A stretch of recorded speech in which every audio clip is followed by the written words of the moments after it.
Akkam jirtu hordoftoota gaaddisaa tuubiidha. Har'a immoo egaa hennaa waan baay'ee barbaachisaa ta'e tokko jechuudha. Yeroo darbe keessatti wanta yeroo darbe keessa sa'aatii murtaa'e raawwachaa turtan tokko haasa'uudhaaf isin gargaaru tokko qabadhee dhufeen jira. Egaa hamma dhuma viidiyoo kanaatti na hordofaa. Akkasumas haarawaa yoo taatan sabiskiraayib godhaa. Akkasumas immoo sheer gochuu keessan hin raaffatinaa. Laayik illee godhaa. Laayik godhaa.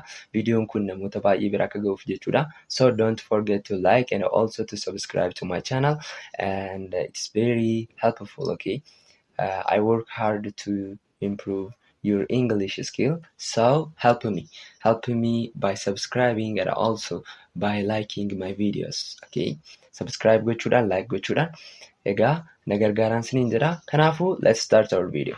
Haa jalqabnu. Past continuous tense. Egaa past akkasumas immoo continuous tense. Past continuous tense jechuun past jechuun maal jechuudha?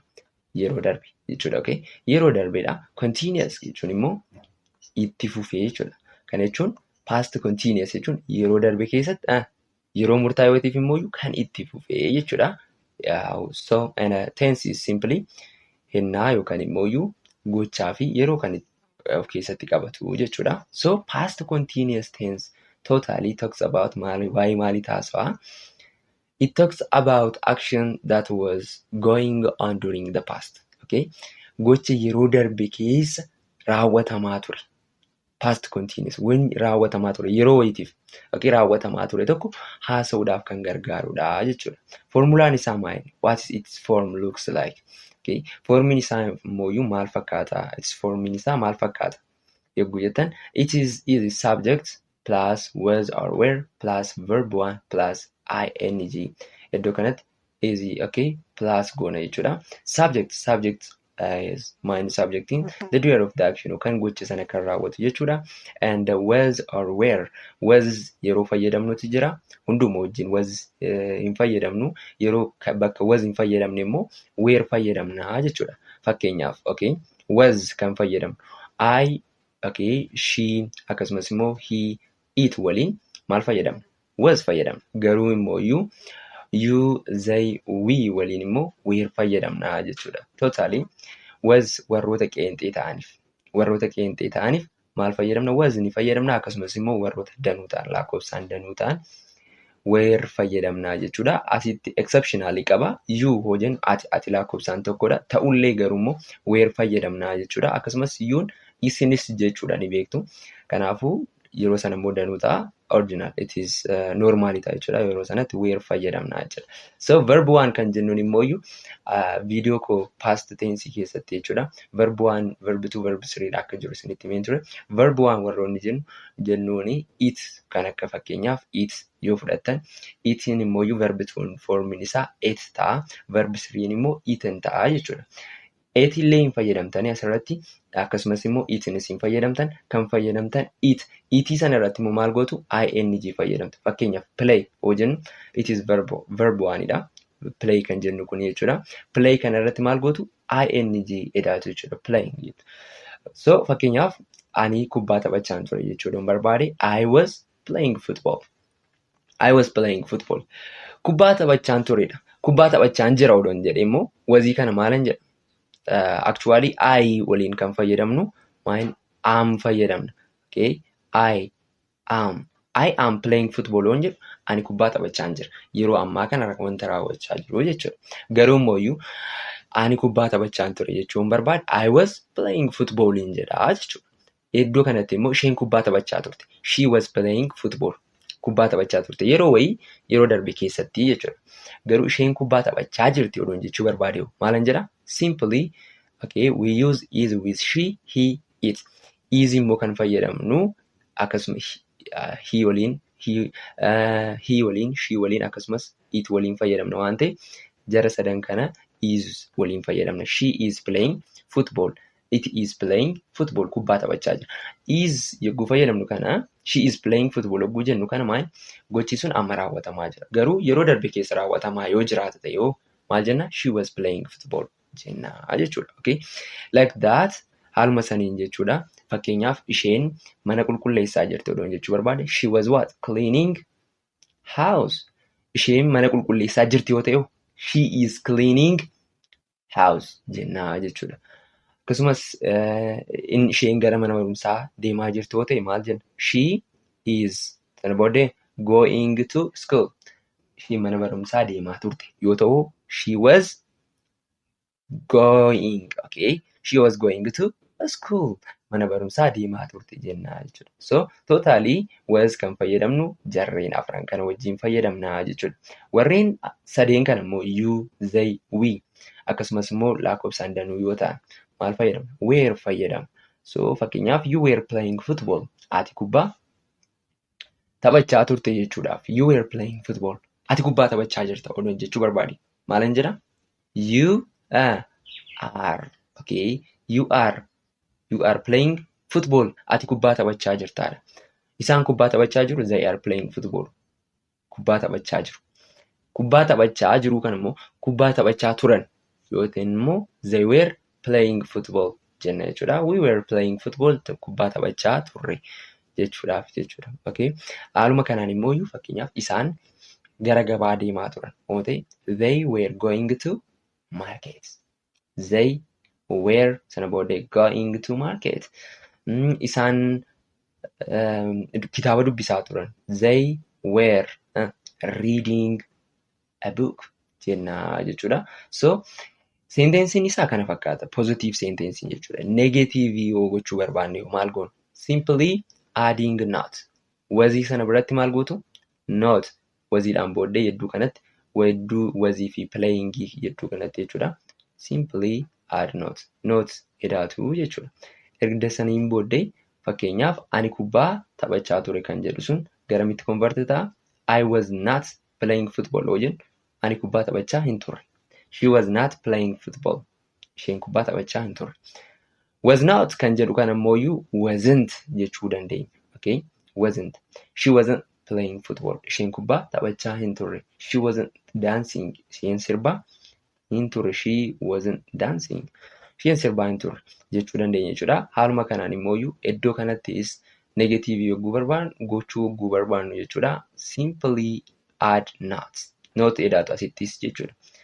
Notiin immoo yedduu were fi playing jedhuutti jechuudha. Not edaatu sana booddee you were not playing football. Ati kubbaa taphachaa hin turre jechuudha. They were not playing football. Isaan kubbaa taphachaa hin turre. Akkasumas immoo fakkeenyaaf they were not reading a book. Kitaaba dubbisaa hin turre. They were not going to market. Isaan gara gabaa deemaa hin turre jecha haala kanaan sentensii make gochuu dandeessu jechuudha. Now akkamitti gaafii gaafanna? Okay? Fakkeenyaaf isheen kubbaa taphachaa turte jechuudha barbaada. Isheen kubbaa taphachaa. She was playing football. Isheen kubbaa taphachaa turte. Garuu isheen kubbaa taphachaa turte afaan Oromoodhaan ni dheeressine. Isheen kubbaa taphachaa turte jenna. Isheen kubbaa taphachaa turte yoo jennu she was playing football ta'a. Garuu gaafii yoo ta'u isheen kubbaa taphachaa turte gaafii ta'a jechuudha dheeressuudha. So she was playing football kan jedhu kana maal gootu gaafii yogguu gaafattan was kan jettu wazii tana maal gootu fuuldura kanatti fiddu. Sana booddee I, she, he, it akkuma jirutti waziidhaan booddeetti erga fiddaniin booddee playing football taasistuu jechuudha. Playing football just simply add gochuudha. Sana booddee was I playing football? Ani kubbaa taphachaa ture. Was she playing football? Isheen kubbaa taphachaa turte. Was he playing football? Inni kubbaa taphachaa ture jennaa jechuudha. Fakkeenyaaf was it playing football in for something that's not human. Nama wanta hin taaneef jechuudha. It kan fayyadamnu. It fayyadamnu wanta nama hin taaneef. So was it playing football? Jenna jechuudha. Kanaafuu fakkeenyaaf isheen bishaan dhugaa turte. Was she drinking water? Isheen uffata uffachaa turte. Was she wearing clothes? Isheen kolfaa turte. Was she laughing? Okay. Was she laughing? Jennaa jechuudha. Kana booddee where kan ture immoo simply akkuma kanaa similar. Where kan ture where kanaa sitti maan fuulduratti fiduudha.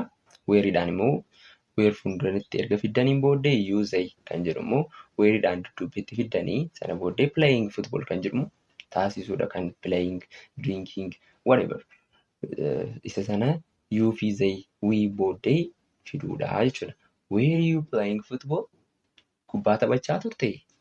Ati.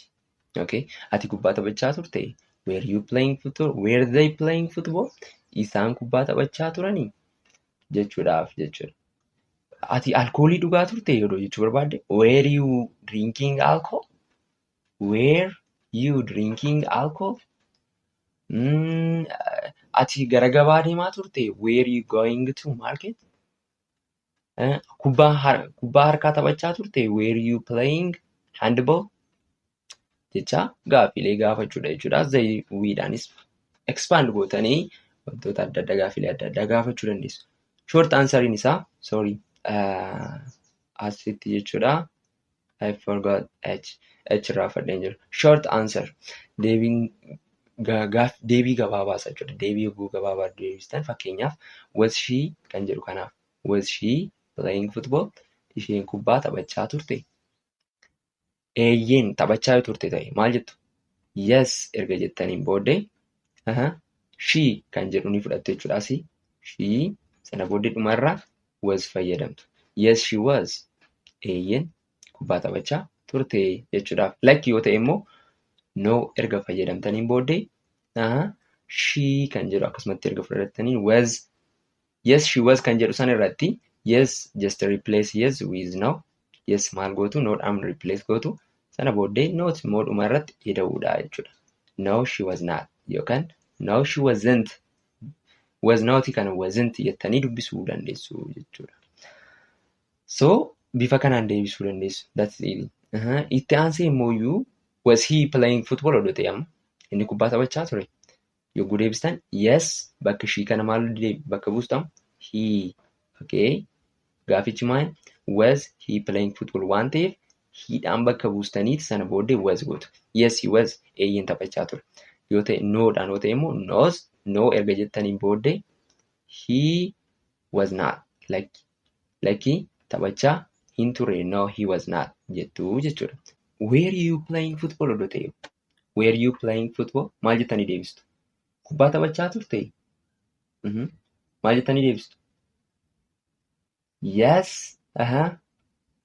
You jettumoo? No. Yes I. Okay. Kan gaafatamaa jirtu maal? Si waan ta'eef yookaan immoo kan gaafatamaa jiru. Ana fakkeenyaaf were you playing football? Kubbaa taphachaa turte? Yoon jedhee nama tokko gaafadhe nama sana gaafachaa jira waan ta'eef yes I eeyyeen I jedhe. Ani waa'ee ofii kootiin haasa'aa jira waan ta'eedhaaf I jennaa I gooneet sana booddee yes I was. Were they playing football? Isaan kubbaa taphachaa turani? Yes what? They bakka ishii kana immoo they gootu. Yes they were yookaan immoo no they were not playing football jettanii bifa saniin deebistu jechuudha. They were not playing football. That is it. Okay. That is it for today. I hope you have learned a lot of things. Waan baay'ee barattanii jirtu jedhee namana. So haaluma kanaan immoo viidiyoowwan biraatis jechuudha akkasiin qaqqabaniif subscribe godhaa. Subscribe gochuu keessan akka hin irraanfanne akkasumas immoo kallattiidhaan yogguu barachuu barbaadan lakkoofsa gara gadiitiin jechuudhaan argachuu dandeessu. Viidiyoon koo har'aa kanuma fakkaata. Viidiyoo biraatiin immoo hamma wal agarruutti stay safe. Okay? Have a nice time.